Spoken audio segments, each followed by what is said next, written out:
भाई 72 हूरे दिखेंगी। मोहतरमा को लग रहा है कि हमारे कंट्री ने ऐसे ही ओपन फायर कर दिया विदाउट एनी वैलिड रीजन। दीदी आप पागल वागल हैं क्या? कब से तबाही मचाया जा रहा है आपका फकीर। নমস্কার এন্ড ওয়েলকাম ব্যাক টু সে বাংলা। আজ আমরা একটা খুবই গুরুত্বপূর্ণ বিষয় নিয়ে কথা বলবো।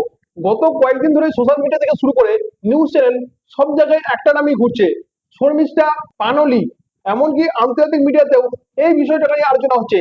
তাই আমরা আজকের ভিডিওতে জেনে নেবো এই শর্মিষ্ঠা পানোলি কে এবং তাকে নিয়ে কেন এত কথা হচ্ছে, তাকে কেন বা গ্রেপ্তার করা হয়েছে, আর এই ঘটনা পরে রাজনৈতিক এবং জনগণের প্রতিক্রিয়া কি হচ্ছে, এই সব কিছু আমরা আলোচনা করবো এই ভিডিওর মাধ্যমে। তাহলে চলুন শুরু করা যাক। প্রথমেই জেনে নেওয়া যাক এই শর্মিষ্ঠা পানোলিকে। তিনি হচ্ছে একজন 22 বছরের ল স্টুডেন্ট, মহারাষ্ট্রের পুনের বাসিন্দা। তিনি একজন সোশ্যাল মিডিয়া ইনফ্লুয়েন্সার, যার ইনস্টাগ্রাম এবং টুইটারে প্রায় 1,75,000-এর বেশি ফলোয়ার রয়েছে। তিনি তার বোল্ড এবং কন্ট্রোভার্সিয়াল কমেন্টের জন্য বিখ্যাত। রাজনীতি, জাতীয়তাবাদ আর বর্তমান ঘটনাকে নিয়ে তিনি খোলাখুলি কথা বলেন। তার মতামত সাধারণত ডানপন্থী দৃষ্টিভঙ্গির হয়, এমনকি তিনি কোনো কথা বলতে কখনোই পিছপা হয় না। তবে তার এই বোল্ড স্টেটমেন্টের জন্যই তাকে আজকে একটা বড় বিতর্কের মুখে নিয়ে এসেছে। কিন্তু এখন প্রশ্ন হলো, ঠিক কি ঘটেছে, কেনই বা শর্মিষ্ঠাকে নিয়ে এত আলোচনা হচ্ছে? এই ঘটনা শুরু হয় পেহেলগামের সন্ত্রাসী হামলাকে নিয়ে। আপনারা জানেন যে পেহেলগামে একটা ভয়াবহ সন্ত্রাসী হামলা হয়েছিল, যেখানে অনেক নিরীহ মানুষের জীবন গিয়েছিল। আর এই ঘটনার পর থেকে ভারত সরকার অপারেশন সিন্দুর নামে একটা অপারেশন চালায়, যেটা পুরোপুরি সফল হয়। এই ঘটনার পর থেকে দেখা যাচ্ছে যে সোশ্যাল মিডিয়াতে একটা আলাদা যুদ্ধ শুরু হয়ে যায়। পাকিস্তানের কিছু ইনফ্লুয়েন্সার এবং ইউজাররা ভারতের এই অপারেশন সিন্দুরকে নিয়ে মজা করে, অন্যদিকে ভারতের ইউজাররাও কিন্তু পাল্টা জবাব দেয়। এই পরিস্থিতিতে 14ই মে শর্মিষ্ঠা একটা ভিডিও পোস্ট করে, আর এই ভিডিওটাই হচ্ছে পুরো এই বিতর্কের কেন্দ্রবিন্দু। এই ভিডিওতে তিনি কি বলেছিলেন? মূলত তিনটে বিষয় নিয়ে আলোচনা করেছিল। প্রথমত হচ্ছে বলিউডের সমালোচনা। শর্মিষ্ঠা বলে যে অপারেশন সিঁদুরের সময় বলিউডের সেলিব্রিটিরা কেউ ভারতীয় সেনাবাহিনীর সমর্থন করেনি। দ্বিতীয়ত হচ্ছে ধর্মীয় মন্তব্য। সে ইসলাম এবং প্রফিট মোহাম্মদের বিরুদ্ধে কিছু আপত্তিকর শব্দ ব্যবহার করেছে, যেটা অনেকের কাছেই অগ্রহণযোগ্য ছিল। এবং 3 নম্বর হচ্ছে ভারতের সেকুলারিজমকে নিয়ে প্রশ্ন তুলেছিল। সে ভারতের সেকুলারিজম সমাজ এবং লিবারেলদের দ্বৈত মানসিকতা সমালোচনা করেছে। আর এই ভিডিওটা পোস্ট করার পর থেকে সোশ্যাল মিডিয়ার মধ্যে একটা আলাদা রকমের ঝড় দেখা যায়। অনেকেই এই মন্তব্যের জন্য শর্মিষ্ঠা সমালোচনা করে, ভিডিওটা ভাইরাল হয়ে যায় এবং কয়েক ঘন্টার মধ্যে এই ভিডিওটা সোশ্যাল মিডিয়া থেকে মুছে ফেলা হয়। এমনকি সে জনগণের সামনে ক্ষমাও চেয়েছে, কিন্তু ততক্ষণে অনেকটাই ক্ষতি হয়ে গেছে। এই ভিডিওটার ক্লিপ সোশ্যাল মিডিয়াতে ছড়িয়ে পড়ে আর পুরো দেশে একটা আউটরেজ শুরু হয়ে যায়। আর তখনই শর্মিষ্ঠার বিরুদ্ধে দেশের বিভিন্ন জায়গায়, পশ্চিমবঙ্গ, মহারাষ্ট্র এবং দিল্লির একাধিক জায়গা থেকে এফআইআর দায়ের করা হয়। তার অভিযোগটা কি ছিল? অভিযোগটা ছিল প্রথমত ধর্মীয় অনুভূতিকে আঘাত দেওয়া, দ্বিতীয়ত বিভিন্ন গোষ্ঠীর মধ্যে শত্রুতা সৃষ্টি করা, 3 নম্বর হচ্ছে সাম্প্রদায়িক অশান্তি সৃষ্টির অভিযোগে। বিশেষ করে কলকাতার মধ্যে একটা মামলা দায়ের করা হয়, যেখানে পুলিশ বলে যে শর্মিষ্ঠা সাম্প্রদায়িক অশান্তি ছড়ানোর চেষ্টা করছে। আর এরপরেই দেখা যায় যে 28 মে কলকাতা পুলিশ গুরুগ্রামের শর্মিষ্ঠা বাড়িতে যায়, তাকে গ্রেপ্তার করে এবং কলকাতায় নিয়ে আসে। আদালতে তাকে পেশ করা হয় এবং 14 দিনের জন্য জুডিশিয়াল কাস্টাডি দেওয়া হয়। তার বিরুদ্ধে ভারতীয় দণ্ডবিধির কয়েকটি ধারা এবং ইনফরমেশন টেকনোলজির একটা ধারা ব্যবহার করা হয়েছে।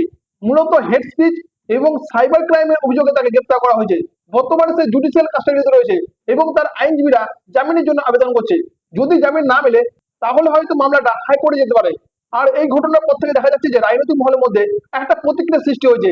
যেমন পশ্চিমবঙ্গের বিরোধী নেতা শুভেন্দু অধিকারী এবং বিজেপির আইটি সেল এই গ্রেপ্তারের তীব্র সমালোচনা করেছে এবং মমতা বন্দ্যোপাধ্যায়ের টিএমসি সরকারের বিরুদ্ধে তোষণ নীতির অভিযোগ উঠেছে। বিজেপির যুব শাখা এবং সমর্থকরা সোশ্যাল মিডিয়ায় হ্যাশট্যাগ রিলিজ শর্মিষ্ঠা ট্রেন্ড করাচ্ছে, কিন্তু টিএমসি এই গ্রেপ্তারকে সমর্থন করছে। তাদের এখানে প্রধান যুক্তি হচ্ছে যে কেউ আইনের ঊর্ধ্বে নয় এবং ফ্রিডম অফ স্পিচের নামে কেউ যেন হেড স্পিচকে ছড়াতে না পারে। কিন্তু অন্যান্য দল যেমন অন্ধ্রপ্রদেশের উপমুখ্যমন্ত্রী পবন কল্যাণ শর্মিষ্ঠার এই গ্রেপ্তারের নিন্দা প্রকাশ করেছে। সে বলেছে যে যখন হিন্দু বিরোধী মন্তব্য করা হয় তখন কই এত তাড়াতাড়ি পদক্ষেপ নেওয়া হয় না, কিন্তু যখন মুসলিম বা পাকিস্তানের বিরুদ্ধে কিছু বলা হয় তখন তৎক্ষণাৎ গ্রেপ্তার করা হয়। আর এই ঘটনাটা শুধুমাত্র ভারতেই নয়, এই ঘটনাটা বর্তমানে আন্তর্জাতিক মাধ্যমেও আলোচনায় চলে এসেছে। সম্প্রতি নেদারল্যান্ডের একজন সাংসদ গিট উইল্ডার্স শর্মিষ্ঠার সমর্থনে টুইট করেছে। সে টুইটের মধ্যে লেখা যে ফ্রি শর্মিষ্ঠা পানোলি। তাকে গ্রেপ্তার করা ফ্রিডম অফ স্পিচের জন্য একটা লজ্জার বিষয়। এমনকি বলিউড অভিনেত্রী কাঙ্গনা রাওয়াত শর্মিষ্ঠার পক্ষে কথা বলেছে। সে লিখেছে যে তরুণরা মাঝে মধ্যেই আবেশে বসে এমন কথা বলে ফেলে, কিন্তু তাকে এরকম ভাবে গ্রেপ্তার করা কখনোই উচিত নয়। কিন্তু এখন যদি আমরা জনগণের মতামত দেখি, এই ঘটনা নিয়ে জনগণের মধ্যেও কিন্তু দু রকমের মতামত দেখা যাচ্ছে। একদল মানুষ শর্মিষ্ঠার গ্রেপ্তারকে সমর্থন করছে। তারা বলছে যে ধর্মীয় সম্প্রীতি রক্ষা করা খুবই জরুরি। কেউ ধর্মের বিরুদ্ধে আপত্তিকর মন্তব্য করলে তাকে শাস্তি পেতেই হবে। কিন্তু অন্য দল ফ্রিডম অফ স্পিচের পক্ষে তারা বলছে যে অন্য সম্প্রদায়ের বিরুদ্ধে উস্কানিমূলক মন্তব্য দিলে সেটাকে উপেক্ষা করা হয়, কিন্তু শর্মিষ্ঠার ক্ষেত্রে তাকে দ্রুত গ্রেপ্তার করা হলো। এটা কি ন্যায় হচ্ছে? এই ঘটনার পর থেকে শর্মিষ্ঠার সোশ্যাল মিডিয়া অ্যাকাউন্টকে লক করে দেওয়া হয়েছে, এমনকি তার পুরোনো পোস্টগুলোকেও মুছে ফেলা হয়েছে। তবে তার সমর্থকরা টেলিগ্রামের মধ্যে হ্যাশট্যাগ রিলিজ শর্মিষ্ঠা ক্যাম্পেইন চালাচ্ছে। কিন্তু এই পুরো ঘটনাটা একটা বড় প্রশ্ন তুলেছে, আমাদের ফ্রিডম অফ স্পিচ এবং হেড স্পিচের মধ্যে লাইনটা কোথায়, এবং কোন মন্তব্য কতটা গ্রহণযোগ্য, এবং কোনটা আইন ভঙ্গ করে। এই বিতর্ক এখন জাতীয় এবং আন্তর্জাতিক স্তরেও আলোচনার বিষয় হয়ে উঠেছে। আমরা যদি ভারতের সংবিধান দেখি, ভারতের সংবিধানে ফ্রিডম অফ স্পিচের অধিকারে কি বলে? আমাদের আর্টিকেল 19A তে বলে যে সবাইকে মত প্রকাশের স্বাধীনতা দেওয়া হয়, ফ্রিডম অফ স্পিচ। কিন্তু আর্টিকেল 19B তে বলা হয় যে এই অধীনের কিছু যুক্তিসঙ্গত সীমাবদ্ধতা আছে, যেমন হচ্ছে জনশৃঙ্খলা রক্ষা, ধর্মীয় সম্প্রীতি বজায় রাখা এবং দেশের নিরাপত্তা। শর্মিষ্ঠার ক্ষেত্রে পুলিশ বলছে যে তার মন্তব্য এই সীমাবদ্ধতাগুলোকে লঙ্ঘন করেছে। কিন্তু অনেকেই প্রশ্ন তুলেছে যে এই আইন কি অপব্যবহার করা হচ্ছে? যখন একটা সম্প্রদায়ের বিরুদ্ধে কথা বললে তৎক্ষণাৎ গ্রেপ্তার করা হয়, কিন্তু অন্য সম্প্রদায়ের বিরুদ্ধে কথা বললে কেন এত তাড়াতাড়ি গ্রেপ্তার করা হয় না?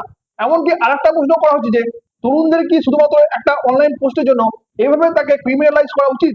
এই প্রশ্নগুলো এখন আমাদের সবাইকে ভাবিয়ে তুলেছে। বন্ধুরা, শর্মিষ্ঠার এই ঘটনা শুধুমাত্র একটা ব্যক্তির গল্প নয়, এটা আমাদের সমাজের ফ্রিডম অফ স্পিচ, ধর্মীয় সংবেদনশীলতা এবং আইনের অপব্যবহারকে নিয়ে একটা বড় প্রশ্ন তুলেছে। এই ঘটনাটা আমাদেরকে ভাবতে বাধ্য করছে যে আমরা কতটা স্বাধীনভাবে কথা বলতে পারি, আর কোথায় কোথায় আমাদেরকে সীমা টানতে হবে। এখানে আমি আপনাদের কাছে জানতে চাইবো, এই বিষয়টাতে আপনারা কি মনে করেন? শর্মিষ্ঠা গ্রেপ্তার কি ঠিক হয়েছে, নাকি এটা ফ্রিডম অফ স্পিচের উপর আঘাত আনা হয়েছে?